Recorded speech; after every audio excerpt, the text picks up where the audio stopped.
You know them, you quote them, you love them. Team Chaotix is one of the most well-received trios in the Sonic franchise. They technically debuted in the Sega 32X game Knuckles' Chaotix. If you never played this, I don't blame you. No one does. Where they started with Knuckles and Mighty the Armadillo. I'll talk about you someday, Mighty. You too, Ray. But it wasn't until Sonic Heroes where they truly made their big introduction as independent detectives. They were around since 1995 and Espio was in Sonic the Fighters, but this is the game that gave fans a major first impression. Team Dark is my favorite trio, but the Chaotix are up there, and it's agreeable that they're the best source of comedy in Sonic. Why do they work so well? What is the code of the Chaotix? To get that, we'd have to know the three members first, starting with Sonic's #1 ninja. Espio is mature, intelligent, and reserved.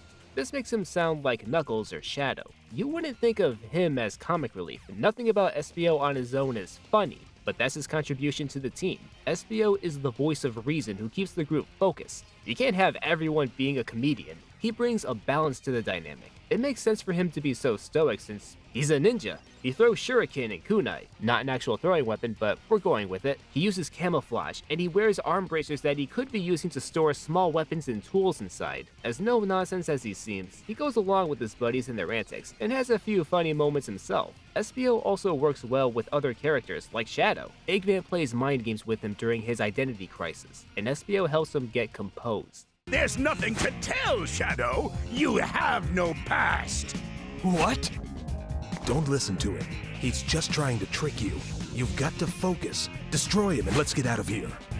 He teamed up with Silver in Sonic Rivals 2, and they made a good duo saving the Chao. He spoke with Tails in that game, and their conversation displays how respectful he is of the young fox. Speaking of younger characters,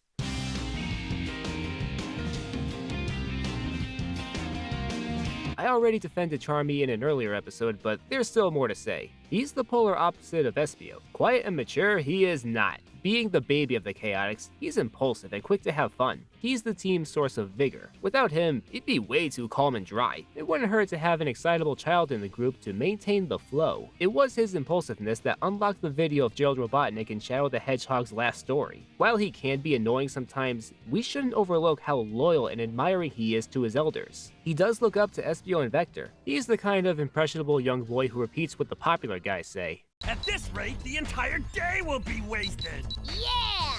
Whole day wasted. Looks like Shrimpo doesn't like how we're treating his humans. Yeah, treating as humans. And their detective skills rubbed off on him. In Sonic Heroes, he's the one who acknowledged that their client has a lot of intel on Eggman, and wouldn't you know it, It was me!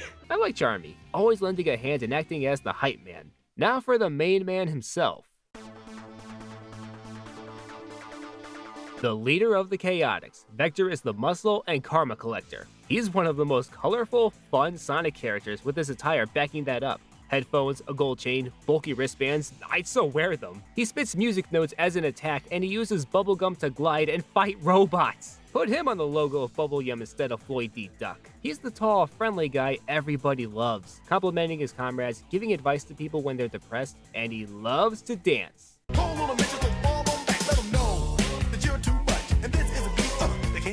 He isn't just strong and has good leadership skills, he is one smart croc. After the Egg Albatross battle, he becomes suspicious about their client possibly being Eggman. Then before the Robot Storm battle, he gives his theory a test. There you are, you mustache moron! He's the one, right? Mustache moron? I'm the world's greatest. Got it.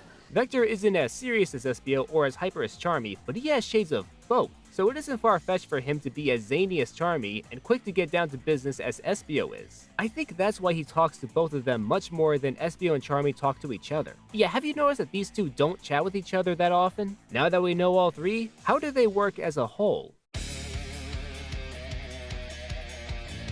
With all three together, we see how comedic and wholesome they are. Their intro cutscene in Sonic Heroes brilliantly showcases their personalities and chemistry.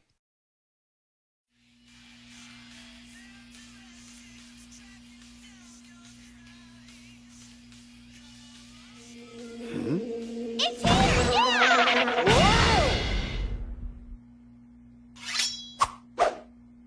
What's wrong with you? It's here! It's here! We've got work! What? I've heard good things about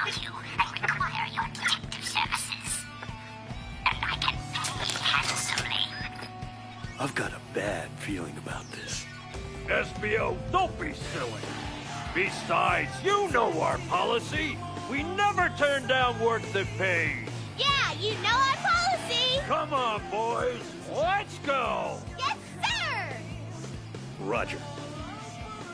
Vector's bopping his head to the radio, showing his love of music. Espio leans by the lockers in silence, not too different from what Shadow would do. Being an alert ninja, he catches on to Charmy's buzzing immediately. The energetic Charmy kicks the doors open with a package and crashes into the distracted Vector, sending the package flying. Espio throws a kunai to stick the package to the wall. Vector, being a little brash, asks Charmy what the big deal is. Charmy happily shouts that they have a gig. A walkie-talkie drops out of the package and falls onto Vector's hands while cartoonish sound effects play. When the client promises hefty payment, dollar signs pop out of Vector's and Charmy's eyes. Espio comments that something doesn't feel right, but Vector replies with their policy, and Charmy backs Vector up as the little kid who idolizes the cool guys. You know our policy. Yeah, you know our policy. Man, why do you always do that thing where you say yeah and repeat whatever I just said? Vector heads off with Charmy being the first to follow him, and Espio joins in. In 45 seconds, we understand them. The confident leader, the silent ninja, and the rambunctious squirt. This is such a good intro cutscene. Later cutscenes follow through with this dynamic, like right after their fight with Team Rose. Talk about a huge misunderstanding. Yeah, sure made fools out of ourselves. Nothing new for you, Vector. What? You were the first one to jump at the chance. Their mission is enough to state why this is the comic relief trio. The other teams have objectives that seem more important. Team Sonic, defeat Eggman and save the world. Team Rose, find their missing friends. Team Dark, get revenge on Eggman and uncover personal secrets. Team Chaotix, pay rent. Not too late to change your mind. Why do you think we're here? How else are we gonna make the rent? Team Chaotix is never as deep as the other teams. It's smooth sailing 100% of the time. Even in high-stakes moments like the Metal Overlord battle or the final chapter of Shadow the Hedgehog, they provide some levity without derailing the drama. And their team blast, Chaotix Recital.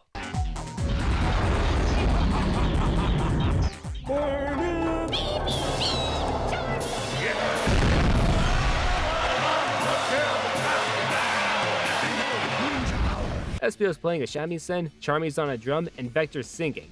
They're so loud, or bad, it destroys everything! All three sing lyrics that are hard to hear, but I'm sure you caught a few words. If you go on Sonic Wiki, you can find the lyrics. Espio's are, born in the darkness, to live in the darkness. That's the ninja's creed. Charmy's are, Bee, bee, bee, Charmy the bee. Charmy the bee has got lots of honey. and Vector's, Yeah, I'm the one. I'm Vector the crocodile. The more I think about it, they remind me of Aqua Teen Hunger Force. Espio and Frylock are the mature guys, Vector and Master Shake are the loudmouth head honchos, and Charmy and Meatwad are the cute little tykes. Alright, 5.9% over API. You don't get that every day. Are you kidding? With API like that, I could just die. Click on it. Click it! I thought it was about time we invested in a high-definition plasma screen. I thought you said TV was bad. It is, but we f***ing need it. These three make for a much better comic relief than Cubot, the robot clown of the Colors era. Cubot's purpose is to be the funny guy. How? By having random wacky voices. He's a cowboy. Come on here, you little varmint. Or a pirate. Me and my matey are gonna sail off and search for that lumber Sonic. Arr! Or a... I feel like my own self. All I want to do is talk. whatever. Cubot has no layers. He's not a fleshed out character. He's the candle after you hear in sitcoms when the show tells you to laugh. Look at me, look. Boo-da-ba-boo, did-be-ba-boo. He's as funny as the rest of Sonic Colors. Guess this counts as Cubot's episode. The Chaotix have actual character. They're people with dimensions. Identity and personality come before comedy. And surprisingly, they're not mistreated in the Colors era like the rest of the characters are. Or were. Is the Colors era over? Oh no! I made the video outdated! It's fading away! No!